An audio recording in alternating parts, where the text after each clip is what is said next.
We're gonna get an audio check.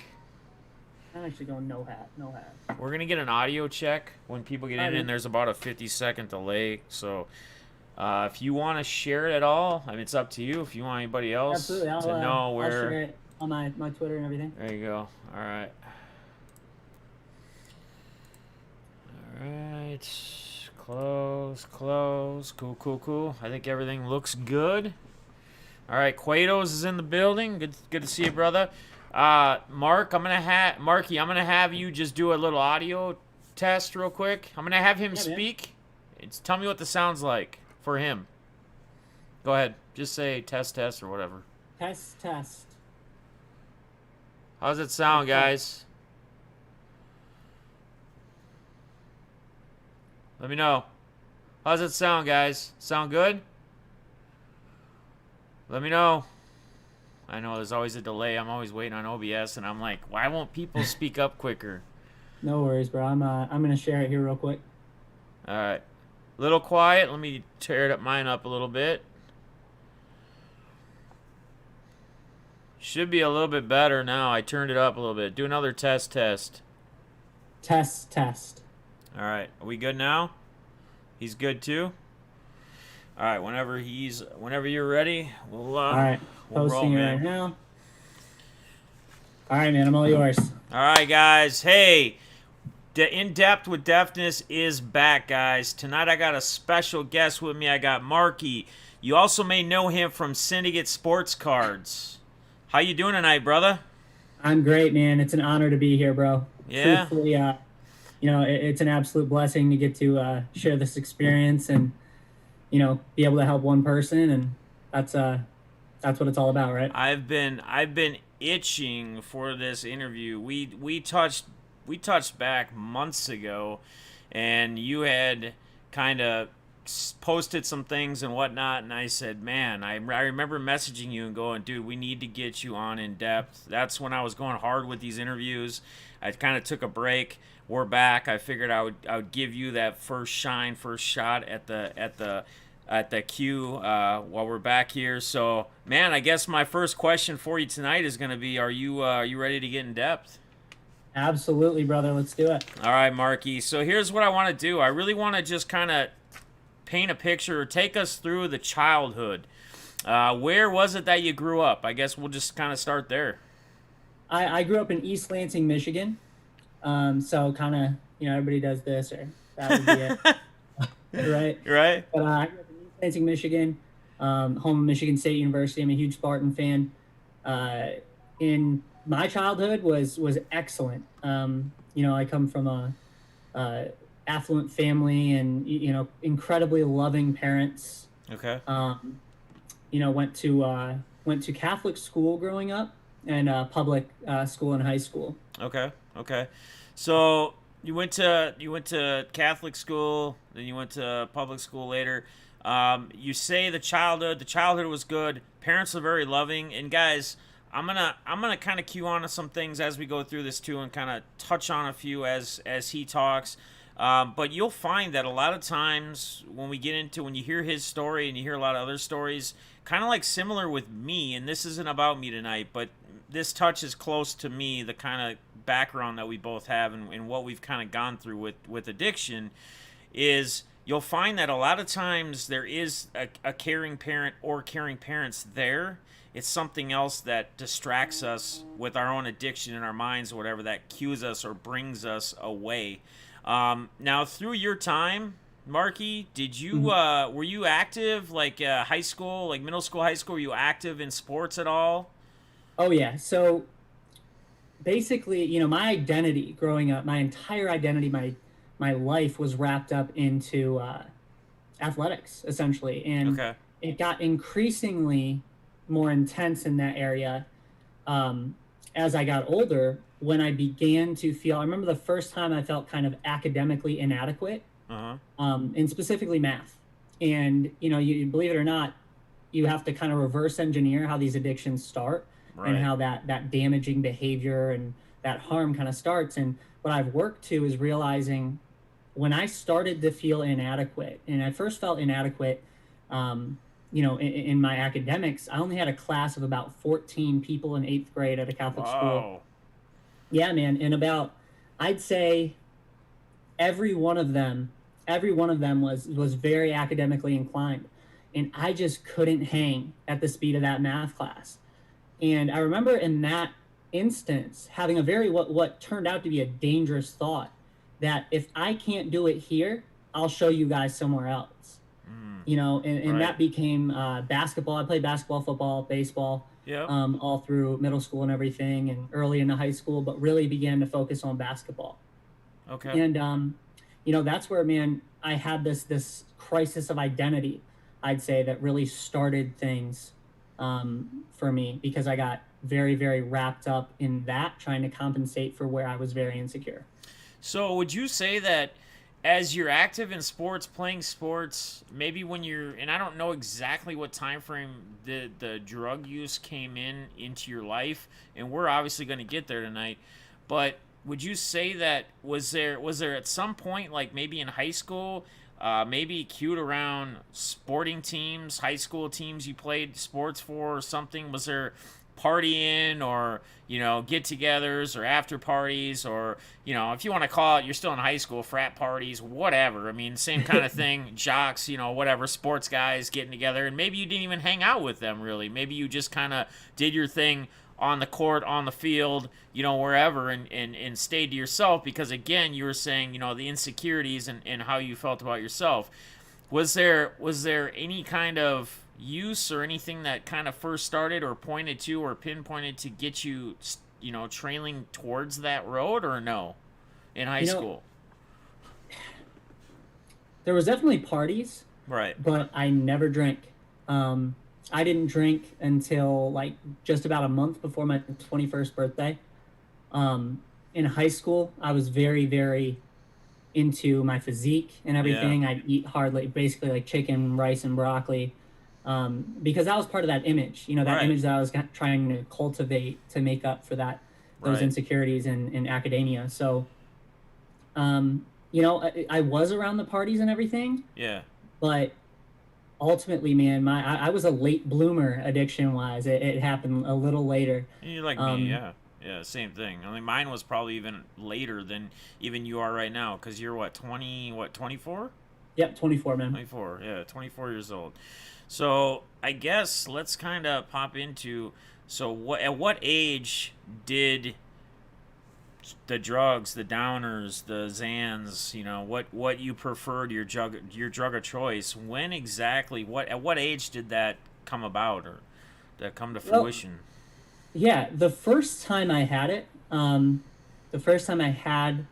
Xanax, I was a junior in high school. I was 17. Okay. So to kind of back into that, my Xanax usage began to spiral and kind of mount, snowball, I should say, Yep. as a result of a drug I hated to take but was told I needed to take because I couldn't focus. So, I was diagnosed with ADHD in eighth grade. I knew I had it my whole life, but I just tried to Right. gut through it. Oh, he'll grow out of it. Well, high school got there, I didn't, so they put me on Adderall, and man, I hated the way that made me feel. If you know anything about Adderall, anybody watching this, if you actually have ADHD, and you take Adderall, to most people, it's a stimulant. Obviously, it's going to rev you up. Right. But to me, I was so withdrawn. I wasn't myself. I didn't want to be touched. Like, my mom giving me a hug. I was very standoffish. I wasn't me. I lost the best qualities about myself. Sure, there are some bonuses in the studying area and everything, but Right. I just didn't want to do that as a 14-year-old freshman. So by my junior year, I was seeing my family physician, and he knew I had the Adderall, and I said, doctor, this is I'm not going to say any names, but this is getting really hard Right. for me. Things are getting real. I'd like to play basketball in college, but I need to make sure my ACTs are good. I need to make sure I'm at least doing well enough in academics to get to that next level. Right. And he goes, oh, well, that anxiety medication I talked to you about, Xanax. He goes, if you're ever having trouble winding down, like off the Adderall, you can take that. So I didn't know what a benzodiazepine was. I didn't know it was, at that point in 2017, uh, it was a completely foreign concept. The drug world, anything that I would become addicted. Right. But yeah, those that's when I was introduced to them. From there, I rarely used it. I'd have a prescription sitting around for a really long time. But that's the first time I kind of got introduced to that. Or it was prescribed in my life, but over time I became progressively more reliant on it. Okay. And I'm gonna before we continue here, I'm gonna kind of paint a picture because that wasn't really a drug of choice for me as it was Markie as he learned more about it and how it made him cope and whatnot as he decided to go down that road. But him talking about the Adderall, right? If you've had Adderall, I've had Adderall myself. I can't stand it. It makes me edgy. It makes me weird. It kills your appetite. You don't want to eat, and then your stomach doesn't feel right. It makes your stomach hurt. And then on the flip side, what he was into, if some of you guys don't know what he's referring to with benzos or downers, is really they almost put you in an unconscious state being conscious. If I can paint the picture, try to make you guys realize if you don't know what they are, you haven't taken them. They almost put you in like a blackout mode, but you're still like coherent. You're still doing things. The problem is a lot of times when people get on them and start doing them and they take enough, they don't remember what they did. They go do things. They could be hanging out with friends, and maybe their friends aren't doing them and they're using them, and they could do all sorts of crazy things and have no clue they did it, and then their buddies tell them the next day when they're coherent and they can understand.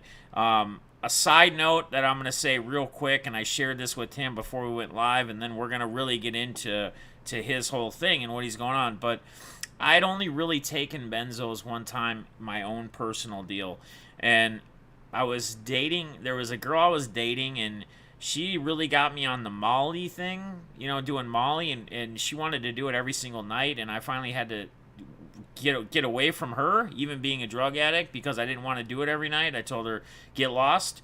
She knew who I was getting it from. I told her, you go contact him and you go do it yourself. And there was a night, though, that she was prescribed them, like you were. She was prescribed them. And it was crazy how I'd see her every night. I don't even know why I decided to do them. But we would get to her place or something. She'd be on the couch and she smoked. And she'd be passed out and her cigarette would be like just about burning the couch, burning herself. And she would have no clue, right? So there was a night that I guess I couldn't probably find anything else. And she gave me some. And I completely blacked out. And guys, it was so bad, like I told Markie, that I didn't know this, we ended up at like her ex-husband or ex-boyfriend's house, and he was sleeping. She somehow could get into his house or whatever, his door was open, and we were doing lines of cocaine on his dining room table, like all night, until like 5, 6 in the morning. I had no clue. Apparently I told them that I needed to get something because of however I was feeling. I apparently told them that I needed cocaine, that we needed to get cocaine, so I got a hold of somebody that I knew that could get it, and we got it. I mean, that's how crazy this stuff is. That's how, again, blackout, almost blackout, but you're still conscious. You can still be awake, and sometimes people just pass out on it or sitting there. Okay, so I just wanted to kind of paint that picture for you guys and tell a crazy story on my side that relates to Markie. So as he's talking about this stuff and he's telling us things, you realize that, whoa, man, this is some serious stuff. And guys, Markie's getting prescribed this because he's got ADHD. He doesn't like the way that it makes him feel, so they say, hey, let's try this, right? So I guess you take it the first time and you kind of got prescribed it. You didn't really touch it. So what gives, Markie? When do you decide that, you know what?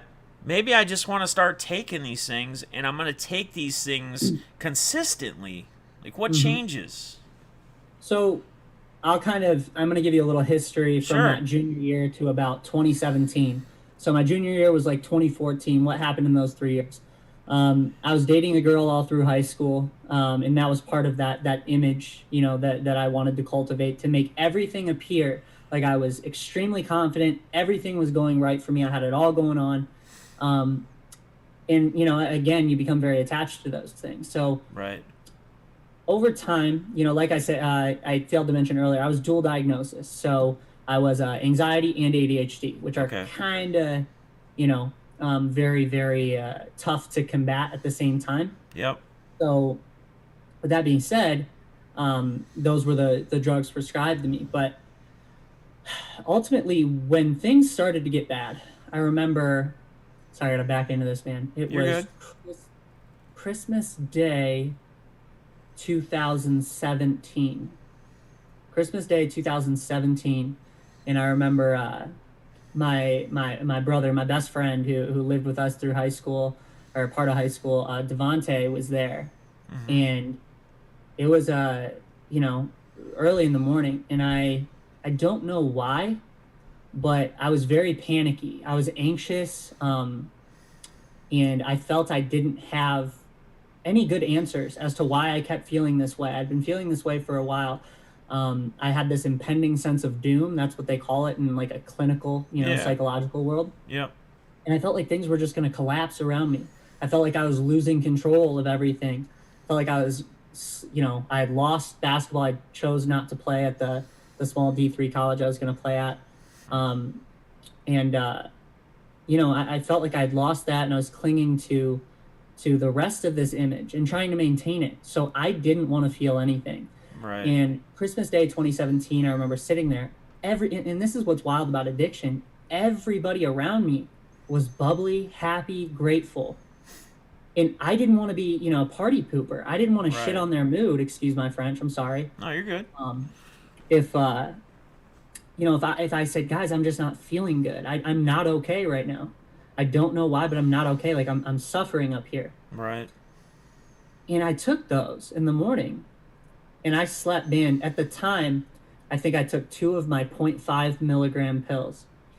So I took about 1 milligram then, and I slept the whole day. And my mom was a little upset with me, but I just told her I wasn't feeling well. And, like, it'll be okay, whatever. Right. We kind of went past it. But that is the first instance, Christmas Day 2017, that I remember really, like, feeling like the first time I abused that drug, or I misused that drug, I Right. should say. So, Marty, do you feel like that?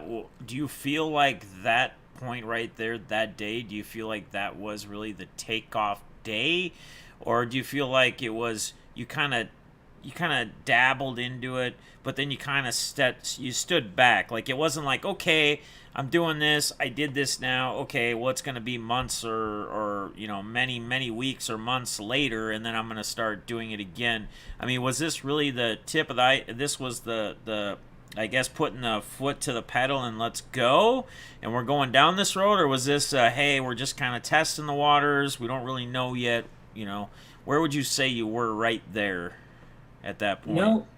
In that frame of mind, I was just so grateful to just numb out what I was feeling up here. Yep.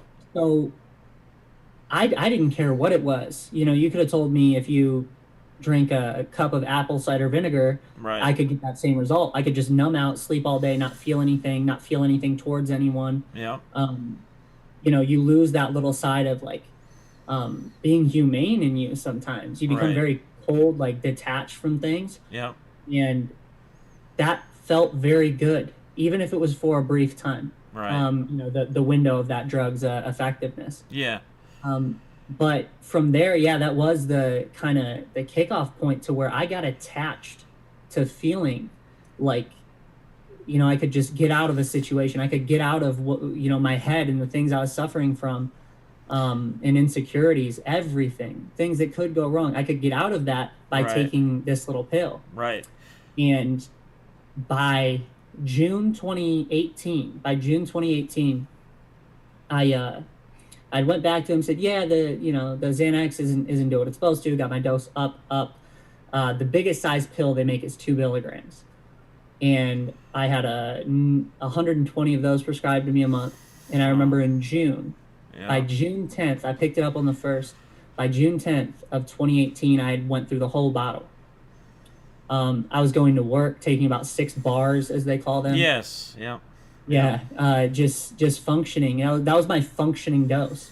You know, Wow. um, and I don't remember things, man. I don't remember things. Right. So that's where it started, and that's a pretty serious problem there.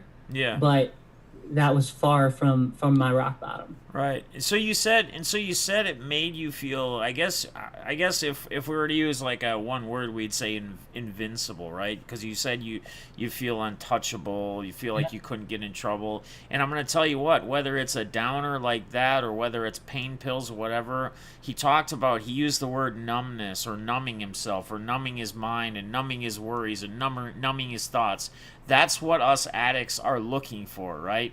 There's Yeah. something hindering, there's something somewhere, whether it's insecurities about ourselves, an image about ourselves, prior, childhood, maybe somebody, a father not being there, a mother not being there, whatever it might be.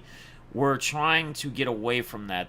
There's something that hinders us and makes us cope or attach to something to make the feelings go away, even if it's just like you said, for a day, for a short time, for a couple hours. But we start to realize, I think, as Markie can tell you, that once you find that thing to attach to that we say is a short time or short term, we want it all the time. And Hmm. that's when we want it all the time. That's when we decide that this is the route we're going to take and this is what we're going to sacrifice to get it, because you know what? Again, we want to all be invincible, right? Everybody wants to be invincible. Whether you're a drug addict or not, you want to be invincible. You want to feel invincible. You always want to feel good about yourself, or you want to feel good just naturally, right? So what I guess so we start there. It really starts getting heavy. You get up to using 6 bars. Now I want to ask you a question that I usually like to ask all my guys and my people that I interview that are addicts. Would you say that you had, with the downers, with the bars, with the Xannies, would you say that you had a race to the bottom of the bottle thing, or was it not as much or not as clear? I mean, because would you just stay steady with only so many bars, or you got yourself up to 6 bars, or was there times where you just felt like you needed to keep taking more, and maybe there Hmm. was times where you didn't take 6 bars, maybe you took 7 bars, or I mean, I don't know how many you can really Yeah. take without really severely overdosing and putting yourself like in a comatose state, Yeah. but was there times did you have that race to the bottom of the bottle? It happened so quick. And I'm glad you said the invincible thing. I'm going to touch on Right. that in a minute. Yeah. Because that is important.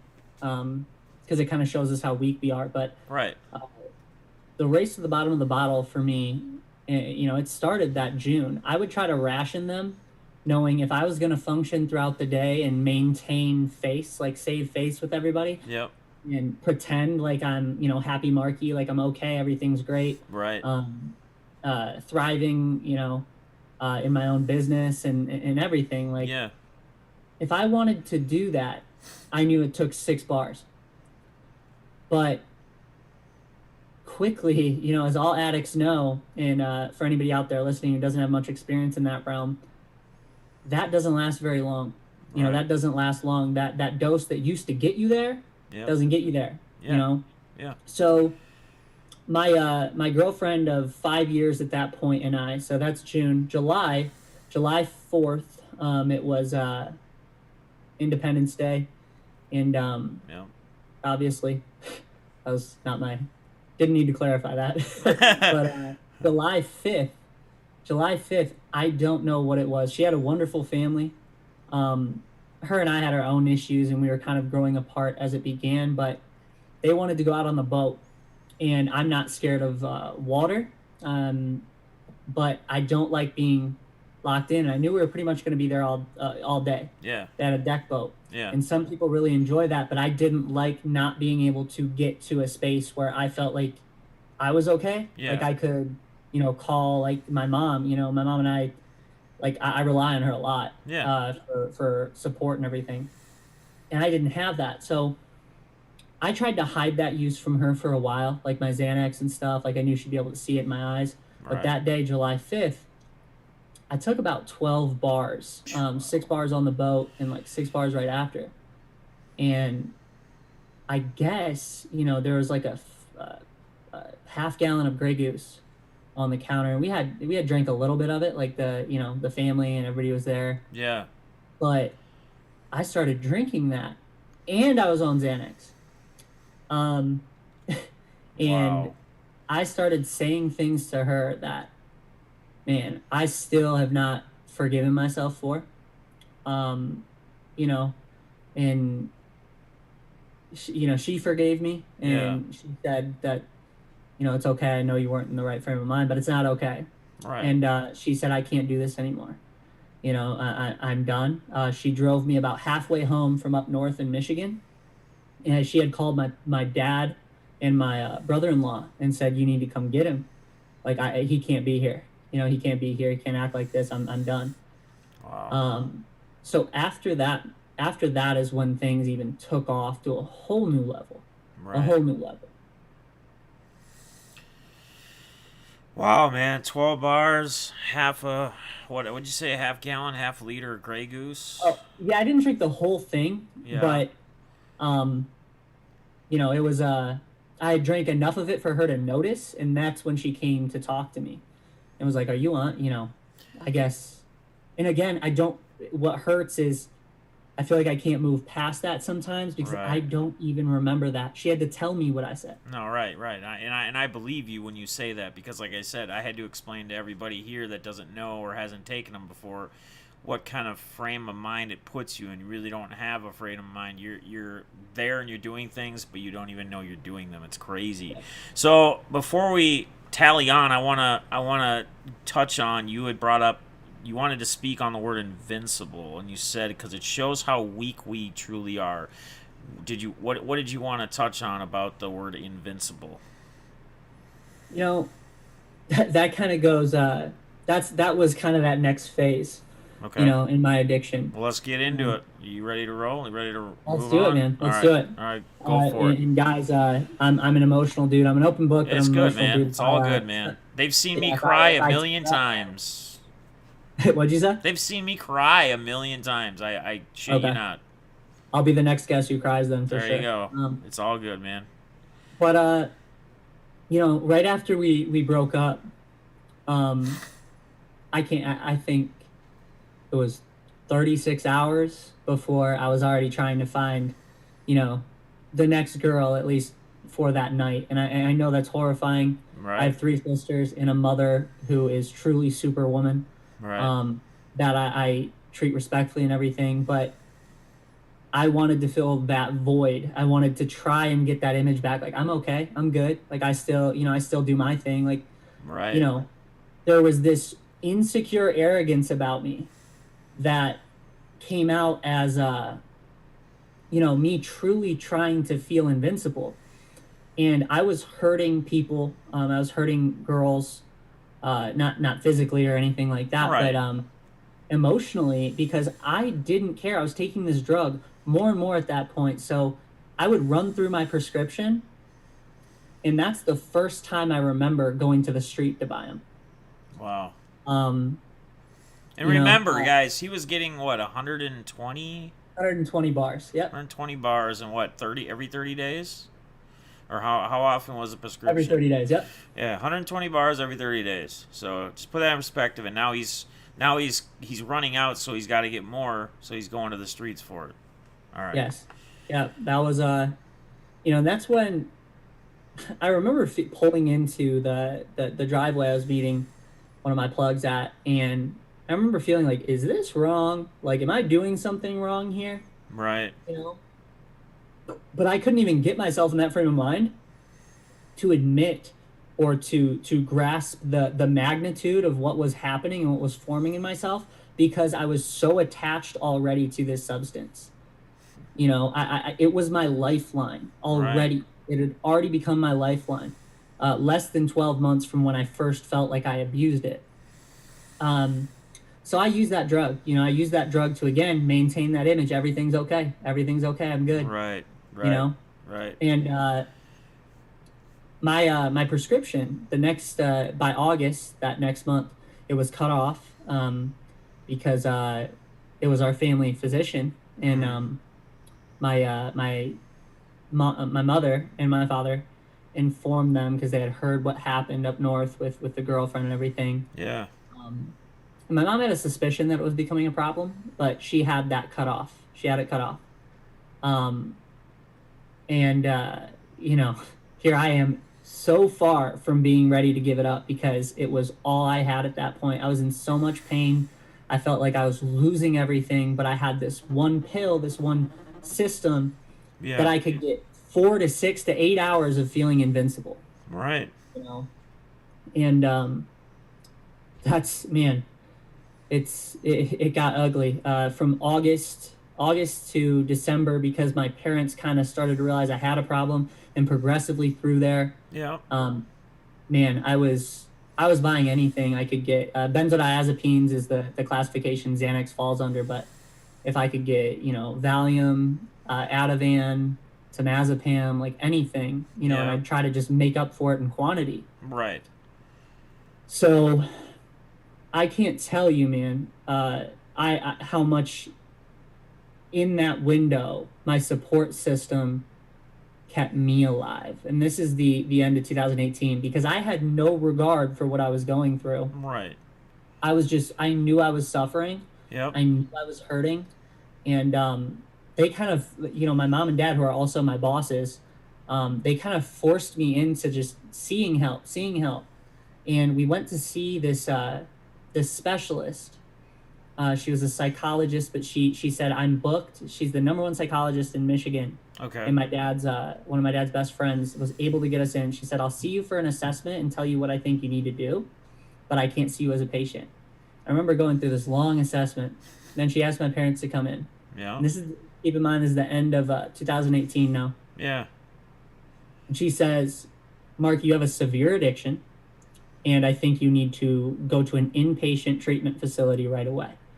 Here I am saying like Right. as if not Yeah. going to do that. Right. I'm not one of those people. Yeah, I exactly. don't need to do that. Yep. And she said, well, you can always try an antidepressant, but you won't know if it's kind of working for 2 weeks. And I remember honestly thinking that I don't have 2 weeks. I don't have 2 weeks. Right. Like I fight every hour of the day at that point, Right. in 2018, Right. to feel okay. And every moment was a battle. And I remember that I was looking out the window. It was like almost now, if I kind of spy on it from this where I am now, Yeah. almost feels like in a movie. It was raining outside and I just had tears going down my face, straight face. But I knew I was in a world of shit. Right. I knew I was in a world of shit, man. So that's it. So is this when you really realized that it's time for Markie now. It's time for you to try to cope and try to get by a different way and try to get the help and try to seek out what you need and try to go on the right path and a road to recovery. I mean, is that when it was, or was there more yet to this before we No. decide that we're ready to change? I wish, man. So 2019, that was the end of 2018, December. I remember driving back in that car and just crying, like straight face, Yep. but just crying, like I am in a world of shit. I'm Yep. a slave to this drug, and I don't know what I'm gonna do. I felt pretty hopeless, but because I loved my parents, I tried to save face again. So I tried to hide it better. Yeah.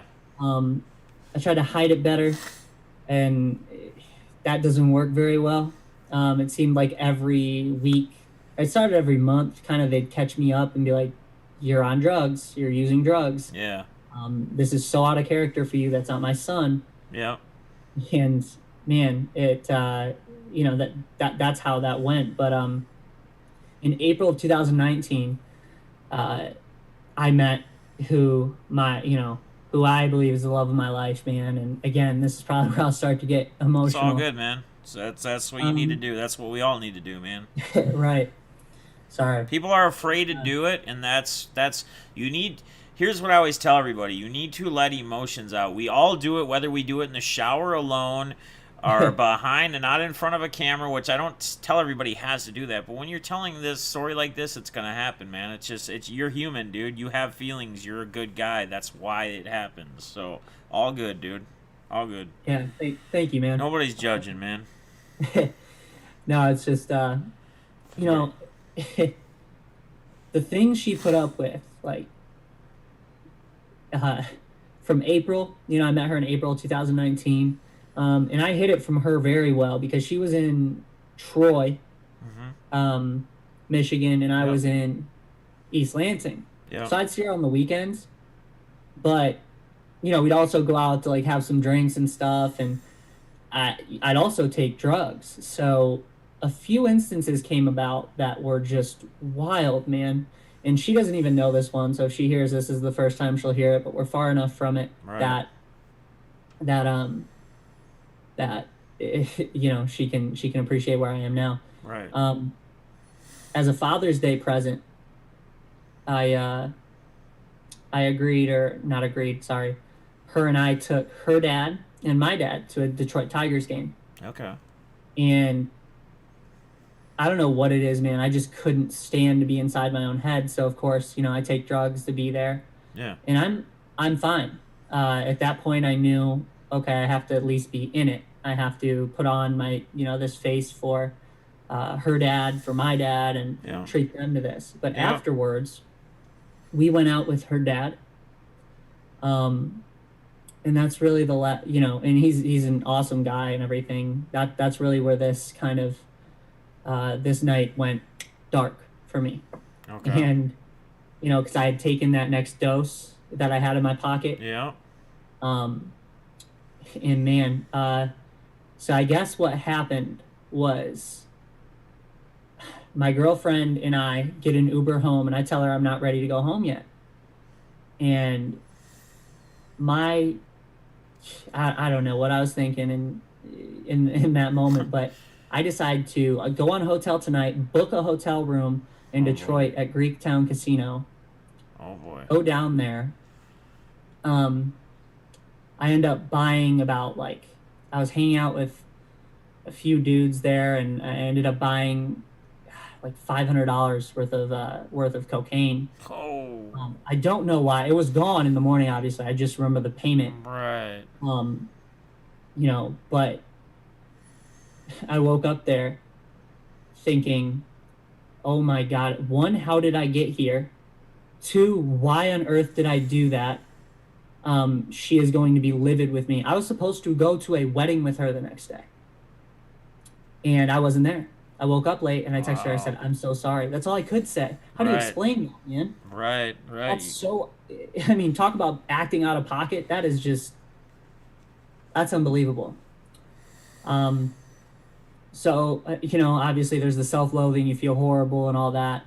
Right. But, those are the types of things she endured with me, as well as my parents, for about, so that was April, for about 10 months until I finally got help. But we're still getting there. There was still rock bottom coming, man.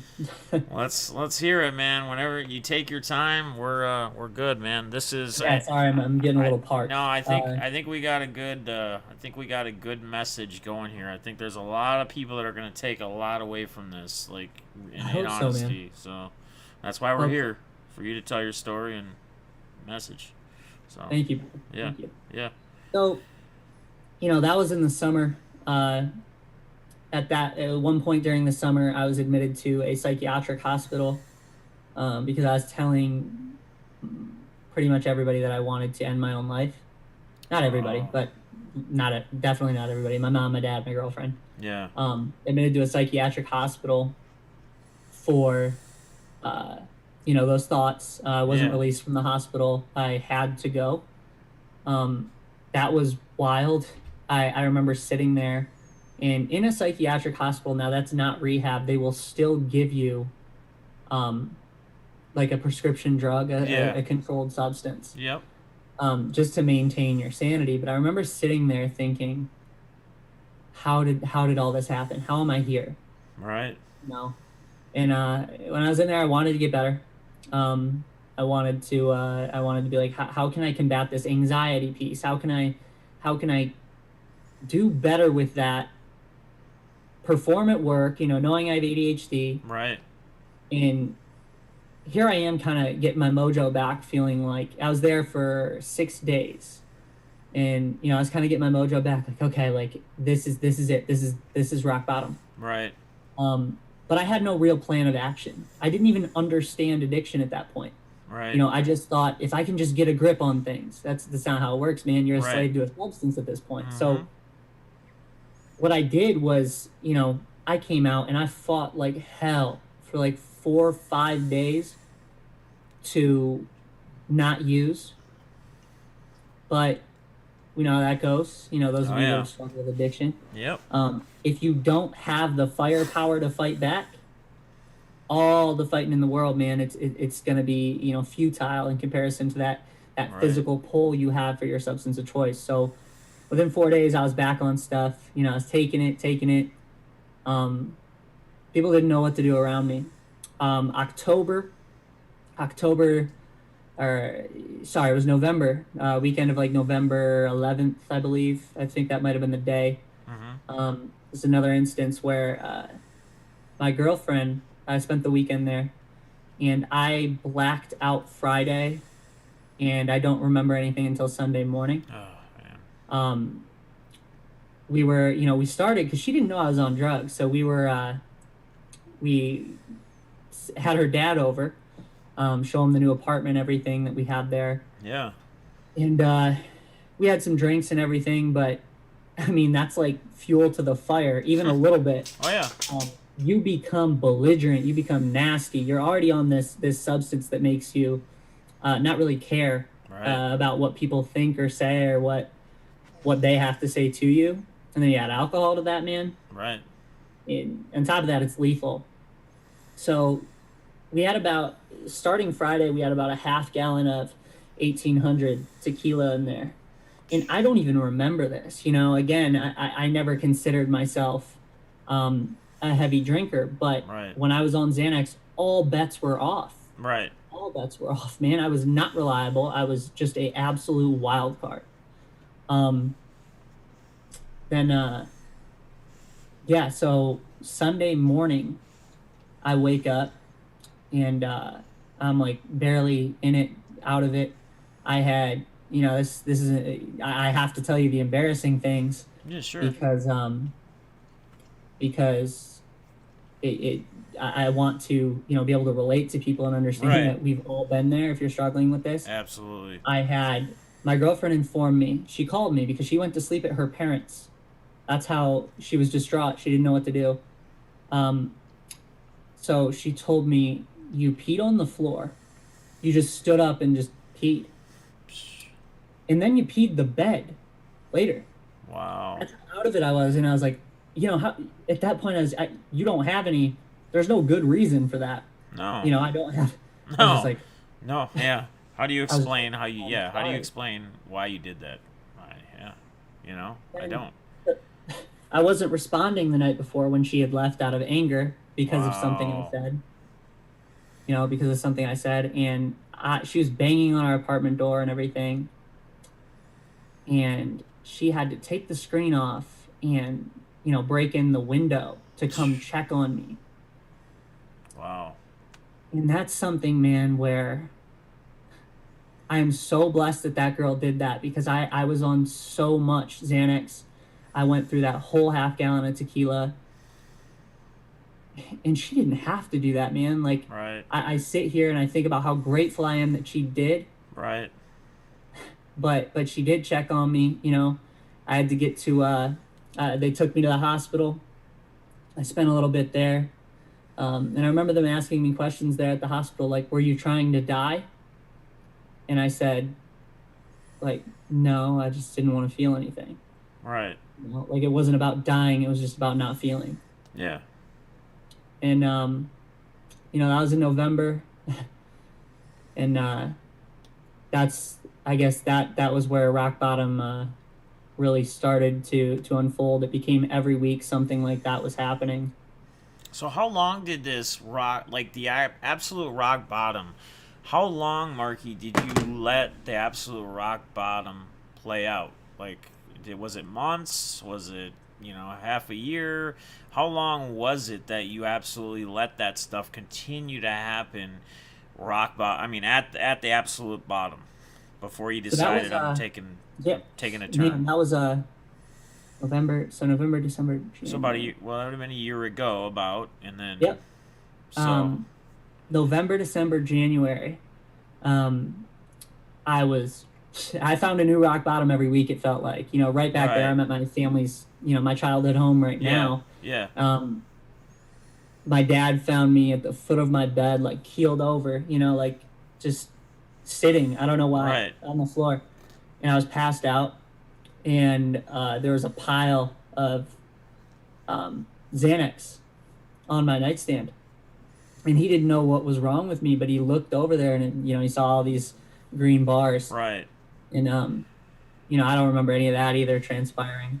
But that night, my mom took a video of me, and I woke up in the morning. I kid you not, and I greeted her in the kitchen and said, "Hey, mom," all happy. And she gives me this look, and it started the brief things, the short things that I remembered came back. Yeah. And she goes, "I need to show you a video of yourself last night." And Oh. she did. And I was Right. humiliated, you know. Um, I was so out of it. I've got my dad like trying to take care of me and hold me Right. up, and Right. I probably had 60 pounds on him at the time, but Right. right. and I hated putting them in that position, man. But rock bottom officially for me um, came on February 3rd. February 3rd was a life changing day for me, and Okay. it kind of catapulted me into the right direction. Okay. February 3rd, 2020, uh, I was leaving an appointment at U of M Hospital in Ann Arbor, Okay. and you know, my mom was mad at me about the things I was doing. My dad was mad at me. My girlfriend had it with me. So what do I say? I'm gonna go. I'm gonna go get some Xanax. Yeah. Right. Right. This is what I do in this Yeah. situation. Time to get invincible. Right. That word. Yeah. By that time, man, I was taking anywhere from 40 to 80 milligrams a day Oh of wow. Xanax. 40 to 80 milligrams. I you know that's unheard of. Right. Absolutely unheard of. And I was spending anywhere from $900 to $1,300 a week on Xanax. And I took about 25. I took five when I got them. Or, no, sorry, 10 when I got them, then 15 at the drive-through at Burger King. And that is the last thing I remember. Three people called my black Jeep for reckless driving. Wow. And somehow, by the grace of God, and I thank God every day for this, for being alive and for not having hurt anybody, I got home. But on my street, I hit a telephone pole. But I got home. So I hit the pole. Two women were on a walk and they saw it happen. They called the police and Oh saw I shit. pulled into my house like four Yeah. houses down, Yeah. you know, thinking, Right. oh, no one saw me. I'm fine, right? right. I hit my head on the wheel. Oh. Uh, I got home. My, by the grace of God, it was like, I know the people praying for me just had me, God had me in the palm of his hand that day because my mom happened to pull in at the same time. And she saw me sitting at Wow. my steering wheel just like this. Like I wouldn't get out. Yeah. But she kind of comes over and she notices I'm out of it. So she takes me to the couch. She calls my dad, says something's gone wrong, whatever. And they, the positions you put your loved ones in, her and my dad are wondering if it's a good idea to call the ambulance or not. Because one, they don't want their son to get in trouble, but two, they Right. don't want their son to die. Right. You know, Right. so I'm putting the people I love most and I say I care about most in these positions. Right. And I don't remember any of this going on. I was told about it later. Mm-hmm. But two officers come to the door, and again, by the grace of God, one of the officers was the officer who was at my high school, Oh, and okay. he was like the one they kind of have around and Yeah. Yeah. Yeah. everything. Yep. And he came in. They tried to check on me. They smelled intoxicants on me. So again, I had grabbed a little like pint or something of Oh, yeah. Fireball, whatever it Something to was, drink. Yep. just to add to it. Yep. End of the fire. And I don't remember that at all. But um, you know, I was questioning, and this is a really important part for me that I didn't find out about until later. I was questioning my integrity. I was questioning if I was even worthy of having my parents, my girlfriend, and these people that love me. Yep. And I finally, the police report was finally shared with me. And I don't remember anything about that instance. But in the official police report, it says, Mark said, I can't do this to my family anymore. And I woke up in the hospital the next morning, humiliated. Yeah. My loved ones are distraught. But my oldest sister kind of was checking. She lived in New York at the time, so she couldn't be there, but she wanted to help how she could. And she said, you guys got to call Brighton Ascension Center for Recovery in Michigan. And February 4th was like my official clean day, my first day, no drugs. Yeah. February 5th, I checked into Brighton for inpatient rehab. And man, it was scary as hell, but I am so incredibly glad I did. And what did you that walk through the door the first time to rehab, right? You say scary, which I can relate. I can resort to. Do you also feel like once you got both feet in the door, did you almost feel like maybe there's like a little bit of a weight off your shoulder or some kind of relief, even though you still don't really know what's gonna happen or what's gonna go on? You just feel like, hey, I got myself into this place that's supposed to help me. Yeah, there's a bunch of emotions, so many emotions. I knew I was doing the right thing, but I wasn't sure I was strong enough to do it. Right. When I walked in, they check you and everything. They have you stripped down essentially. Yeah. Make sure you're not keeping any substances on your person, because people do. Yeah. Oh, yeah. Absolutely. And man, I walked in, and the lady's kind of at the center of the facility. It's all closed in, like hospital rooms. It's a hospital-looking place. Yep. As you know, but yeah. They said everybody's in the cafeteria. I'll walk you down there. Now I walked in there alone, and I was just thinking, like, okay, this was my train of thought. Like, you fought so hard for so long to maintain this image on the exterior. The playing field is now leveled. You're here. Yep. You're here with a bunch of other addicts. Yep. It's time to get better. Yep. Nice. And people welcome me with open arms. Oh, by the grace of God. It was one of the sayings there was like, nobody comes here and pulls up in a limousine. Right. Right. Nobody comes here on a winning streak, right? Right. Exactly. So that was just an overwhelmingly positive experience. It was so hard. The first few days you start in what's called detox. Yeah. To get the drug entirely out of your system. They had to closely monitor me because to abruptly quit benzodiazepines at that level, you can seize out and die. Right. So every 2 hours, even when I was sleeping at night, a nurse would come in and take my vitals. Wow. And I wasn't doing anything all day. So those first 3 days were hard because I really had to sit with where I was, and the magnitude of the situation. and just kind of become one with where I was in order Yeah. to get better.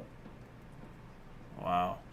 So it's been, so how long has it officially been? You said the date was, what date was it that your It's first date? February 4th, so I just crossed 9 months. No, congratulations, man. That's awesome and that's amazing. And how would you explain to people out there? How would you explain to people that, you've now shared your story and create some crazy stuff behind, Yeah. your life at only 24 years old. For people out there like that are wondering how is my family going to look at me? Um how are my friends gonna view me? How are cousins and everybody around? I guess it would be family. But how would you say, like, once you took this step in this direction and you got yourself here now, how would you say that those relationships are now versus when they were when you were maybe even just the beginning of the peak of using, like you just started dabbling, so you started with just getting the prescription because you're on Adderall. We went through all that. Tell us how different, or if it is different, from your relationships and how they are now versus then, and once you got yourself clean. Man, that's a loaded question, It but a is. great question. It But a great is. question. Um, Obviously, I had starved my relationships of any healthy interaction and accountability, Right. mutual accountability. Right. Um, in my what I would rely on as my support group when I got out. So there was a lot of mistrust when I got out of rehab for good reason. And again, I'm not coming here sitting to you like I'm 9 months clean, Yeah. but I'm not talking from the mountaintop. Right. I'm talking while I'm on the climb, Right. Right. Right. Yep. uh, that's where I struggled like hell. Those first couple months, understanding like how do I get my footing. I had this great experience in rehab. I got a month under my belt. Holy cow! Yeah. How do I get my footing in the real world? You leave that bubble, Right. where now you are thrust into temptations. You are thrust into Yes. um, Yep. your old world, but there was obviously distrust, and I had to manage that amongst my people I considered my support group, because while they may love me unconditionally, Yeah. they can't hurt themselves, Right. by supporting me unconditionally, no matter what I do. Right. Right. So, my mom and I, again, are always have been incredibly close. My dad and I as well. Yeah. But my mom really took it upon herself. She's very strong, very hard nosed.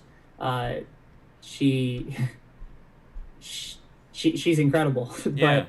but she, her and I butt heads. We butt heads a lot in those first few months, um, because I felt like my privacy was being violated, but and things of that nature. Yeah.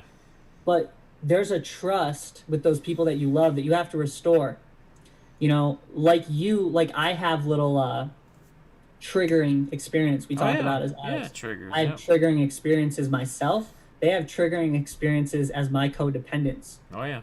My behavior, like Markie hasn't picked up his phone for 3 hours. Right. They begin to get this really uncomfortable feeling that something's gone very, very wrong. Right. And at first I was like, what? I'm fine. I'm not using. Stop Yeah. acting Right. like that. But even when you say things like that, that's how we would even talk when we were trying to hide it, right? We want to make everybody to Exactly. feel like, oh yeah, everything's good. It's all good. Just leave me alone, Exactly. kind of thing. Yep. Yep. Exactly. Um, about a month after I was out, I started working with an addiction therapist. He was a didactic speaker, like a little educational speaker there, and he has a private private practice. Sorry, Yeah. and I began working with him 2 or 3 times a week, every week, and Awesome. he helped me to understand that this, living with acceptance and understanding what you went through is what you went through. You can't hate Right. yourself, you can't hate other people, but you have to take responsibility, Yeah. and begin working towards, your true Yeah. self. Yep. Not hiding behind this false self, the one that, is using drugs and the ego, all those things. Right. It was an incredibly humbling experience to go through that process, and I am without a doubt a much better person. And I can tell my relationships with my family as well as my girlfriend, they're much more genuine and authentic than Right. I can remember ever in my adult life. you Yep. know Yep. they're starting, and now it's 9 months, they're starting to be able to count on me a little more. Right. Not because they just wouldn't ask. Right. They knew I wouldn't come through in the midst of addiction. Right. But now I feel like I'm becoming the person I really want to be, the future husband I want to be, the future father I want to be, and the son I want to be to my parents, the employee I want them to have. Right. So it's a long process, but I'm so much more comfortable here Right. working on this than I Yep. am lying to everybody and Yeah, think, lying and ending up in hospitals and crashing cars into poles and yep, everything else, and going out and trying to chase the next dose or the next high when we run out. yep, Right. I want to read something real quick, a quick little small little text message, because like I said, whenever it can touch somebody, that's really huge and that's really important, and I know it'll mean a lot to you. A good buddy of mine, Balls, who has, he's got his own drinking issues, drink daily, heavily, long time. He's been trying to keep sober. He's been watching this whole time, and he just sent a text to me, and he said, "Thank God Markie was able to find help. His story hits home, and he's 73 days sober today for me, one day at a time." So, again, man, like, that's really what it's about. Like, that's what this is. Whether there's uh, 50 people that watch it, 100 people, it doesn't matter how many people watch it. It's who gets what out of it, and who hears your story, and who can either relate and maybe seek help, or maybe turn themselves in a proper direction, or maybe even they don't have to be an addict themselves.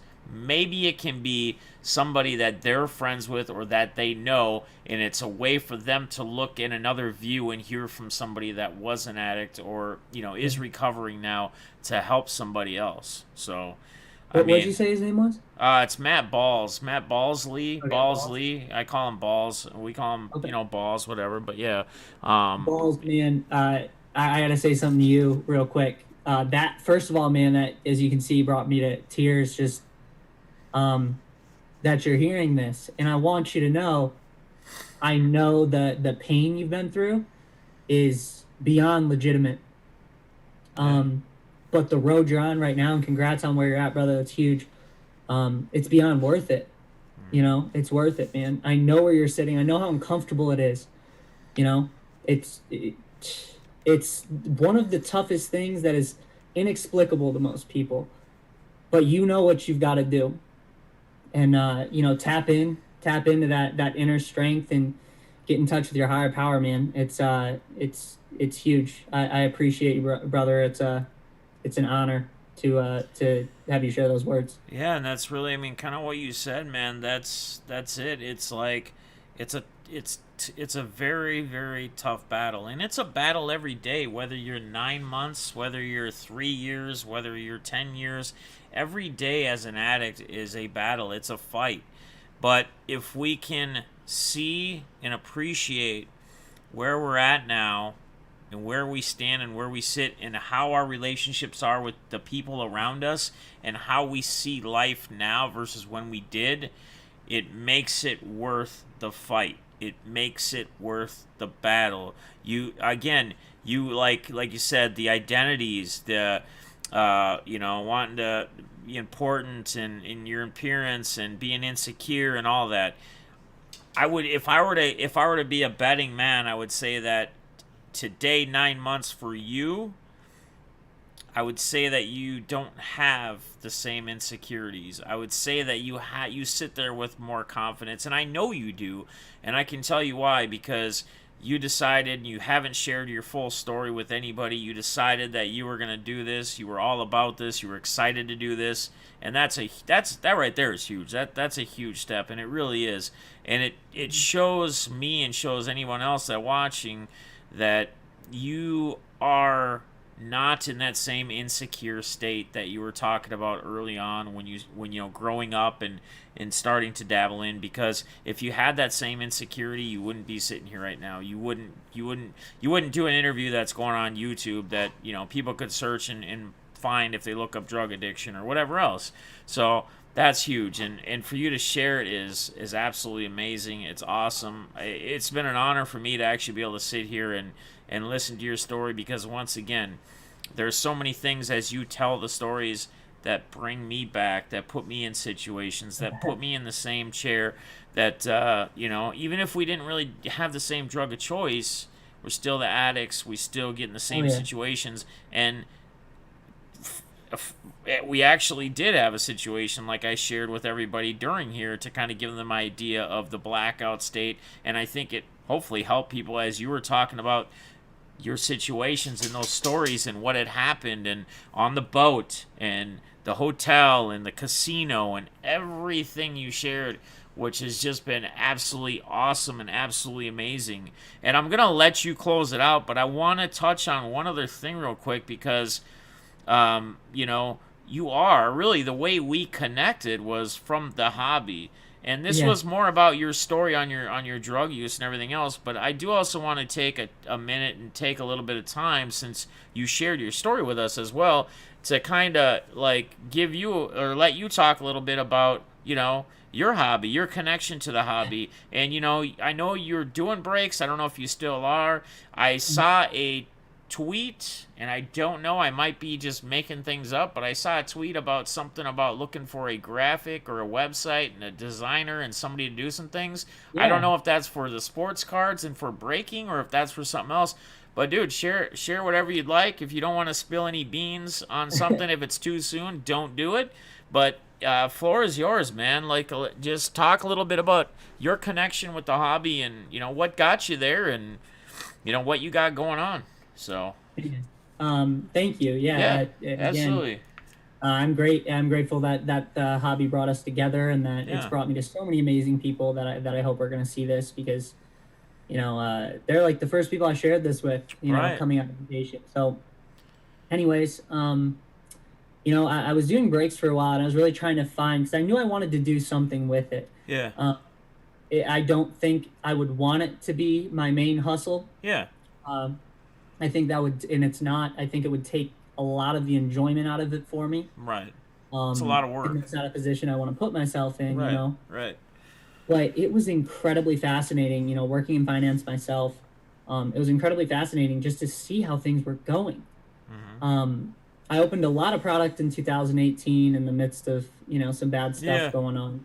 And I just kind of stockpiled it. I was spotty, like, you know, on social and everything, and there was too much going on to focus on that and realize how great it is. But I always was, you know, kind of clinging to the nostalgia of it, because I love cards. I love them, man. Coolest thing on earth to me. Hell yeah. But ultimately, you know, I am working on some stuff right now. I am looking for a video editor, somebody who can work in post production, as well as somebody you know, that can kind of do the web design piece. Because I do want to create an immersive kind of experience for collectors. It's you know, more than just a store, more than just breaks. Again, I'm grateful to the hobby to have allowed me to, you know, and came in and out of nowhere just participated in my breaks and gave me the opportunity to test the waters there. So I'm really kind of finding what I like about things, and where I kind of want to put my eggs in order to develop this into even more of a stream of income and whatnot, or creating content, things like that. But I have a few ideas right now, man. Cool. Well, I'm excited to see where it goes, and, you know, I always keep an eye on you. I think I got in a couple of your breaks back before. Yep. You know, I always like to pop in and gain the excitement as I always do. And I don't want us, we went through the child and everything, and I just want to ask one more thing before I give you kind of the floor to give your final thoughts, statements of the interview, and what you want, your messages and everything else.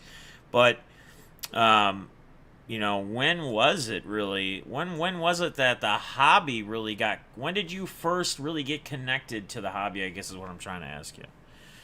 I mean, was it at like a young age, like 5, 6, 7, 8, like something like us, and then you kind of took a break, or did you always stay with it? But within the midst of the drug use and everything else, did you kind of take a break then, or when was your kind of first tip of the? Was it like your dad or someone that got you like, hey, these are sports cards, or hey, buy you a pack of cards, and you bought them and you opened them and you were like, boom, okay, yeah, I like this. This is pretty cool. Yeah. I loved opening packs when I was little. Yeah. Now, my dad would take me to the hobby shop or to Meyer or Target or something. Yeah. And, I'd always go for the thing with, like, jersey cards. I call them jersey cards, not relics or game used or RPAs. Right. Just jersey cards, man. Give me the jersey cards. Right. And I think it was, I would go for products like Sage Hit. Oh, yeah. Yep. Or, those products where they're like 16 autos or relics. Yeah. And it's all just like dollar cards in a way. Even if you had a burrow, it's like $5 maybe. Absolutely, dude. Yeah. Absolutely. Yeah. And the guys at the hobby shop would be like, "No, this is Topps Chrome. You don't want to try this." I'm like, "One auto?" Like, right. Yeah. That was me then, but now I'm like huge on prisms, refractors, and everything. Yeah. But I did take a break, from about 8th grade until like 2019. I just very into basketball and other things occupied my time. Yeah. But I think I came back to the hobby fully, and it's like never gonna not be a part of my life. Right. When I came out of rehab, created this Twitter account and found this community. Yeah. Because like it's so much more than just cards now. I have a way bigger reason to be here. I have a way bigger reason to do this. Right. Hell yeah. All right, man. Well, we're an hour and 10 minutes, man. So here's what I'm gonna do. I'm going to give you the, I'm going to first thank you. I'm going to thank everybody that's watching this or that watches this later. I just want to say, man, again, I'm very grateful and very thankful, not only to know you, be able to now really hear your full story, really understand. I understand who you are, and that's what I try to use this platform for on these interviews. I honestly hope, and I feel like there will be a lot of support that you get. Not that all support is good, but I feel like there's going to be a lot of people that hopefully probably reach out to you, send you some kind of message or something on Twitter, follow you if they don't already follow you, which his Twitter is in the description below underneath the paragraph of everything, so you can easily click there and find him. Please give him a follow. Please see where he goes and what he's doing. Cheer him on. We always need people in our corner and people checking on us and backing on us and just saying what's up, and the more the merrier, man. We all help each other, take care of each other. Yeah. I'm grateful I could do this, man, and I'm grateful that it's cool for us to both be in a crazy situation, in a crazy different lifestyle not too long ago, and to now both sit here and interview both clean is just it's very, very cool, man. And it touches, I said before, and I've said it many times leading up to this interview, it's touched close to home, and I'm honored, man. And most of all, I'm happy. You're 24 years old, brother. You're very, very young. You got your whole life ahead of you, man. I went down that road at a much later age. It took me a long time to figure out life. It took me a long time to grow up, and I'm still trying to figure out life. And I'm gonna be 43 years old, but you know what? It's not when we do it; it's how we do it and how we change whenever we do it. And again, man, you're very young. It's awesome that It's not awesome that you've had to go through what you've all gone through, but it's cool that you're still at such a young age and you got so much time in front of you. And the coolest part about me saying this is that you have so much time in front of you, and that time honestly could have been taken away from you probably numerous times, and you know that. And I think, as you live your life, just to continue to appreciate each and every day, and appreciate the people that have really been there for you and supported you, in this crazy realm of your life. And know that you can hit me up anytime, man. You got my number now too, so you can hit me up with a text anytime you need to talk, you need to vent, anything, man. I'm always here for you.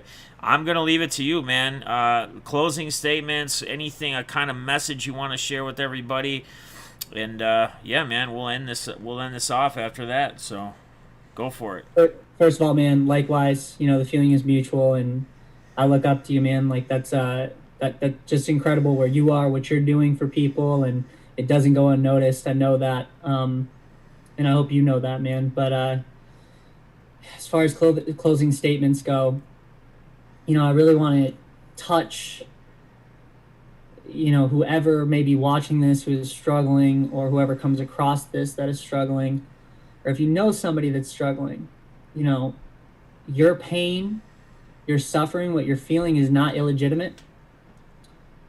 You are not entirely to blame for what you're doing, or the substance, or the situation you've got yourself in through addiction. But ultimately, from here, you have three choices. Sorry. They say prison, like we were talking about, you may lose your life, Yeah. or you can get better. And I promise you, if you choose to get better, if you choose to fight that battle, you are going to come through the other side so incredibly strong. All those things I used to worry about, all the things like not being this, not being that, making sure, not being good enough, whatever, making sure people at least thought I had it all together. Right. I don't worry about that anymore. Because I faced my demons. That situation, the situations I never thought I'd get myself out of, shouldn't have woke up from. I did. God kept me here, and God's kept you here. Yeah.